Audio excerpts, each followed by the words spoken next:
speaker sir মই এডুকেশ্যনৰ সম্পৰ্কে যেটো আহিছে মই এটা ক'ব বিচাৰিছো কাৰ্বি আংলঙত আমাৰ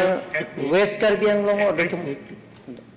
আমাৰ সাধাৰণতে মিনিষ্টাৰ ৰিপ্লাইৰ পিছত কোনো ধৰণৰ প্ৰভিজন নাথাকে তথাপি আপুনি যেহেতু নতুন বিধায়ক গতিকে আপোনাৰ প্ৰথমবাৰৰ কাৰণে আৰু শেষবাৰৰ কাৰণে মানে আমাৰ ওয়েষ্ট কাৰ্বি আংলং অধ্যক্ষ মহোদয় thank you so much for giving this opportunity আপুনি যে সুবিধা দিয়াৰ কাৰণে ধন্যবাদ দিছো অধ্যক্ষ মহোদয় যে আমাৰ ওয়েষ্ট কাৰ্বি আংলঙত গভৰ্ণমেণ্ট ডিগ্ৰী কলেজৰ অলৰেডি ইনফ্ৰাষ্ট্ৰাকচাৰ ডেভেলপমেণ্ট কামটো হৈ গ'ল যে অনাৰেবল প্ৰাইম মিনিষ্টাৰে সেই গভৰ্ণমেণ্ট ডিগ্ৰী কলেজটো আধালা স্থাপন কৰা হৈছে আৰু সেই কামটো সম্পূৰ্ণ হৈ গ'ল ফাৰ্নিচাৰ হৈ গ'ল এতিয়া অনাৰেবল চিফ মিনিষ্টাৰৰ লগত মই আলোচনা কৰিছো অধ্যক্ষ মহোদয় তেখেতে কৈছে এডুকেশ্যন মিনিষ্টাৰৰ লগত আলোচনা কৰি যাতে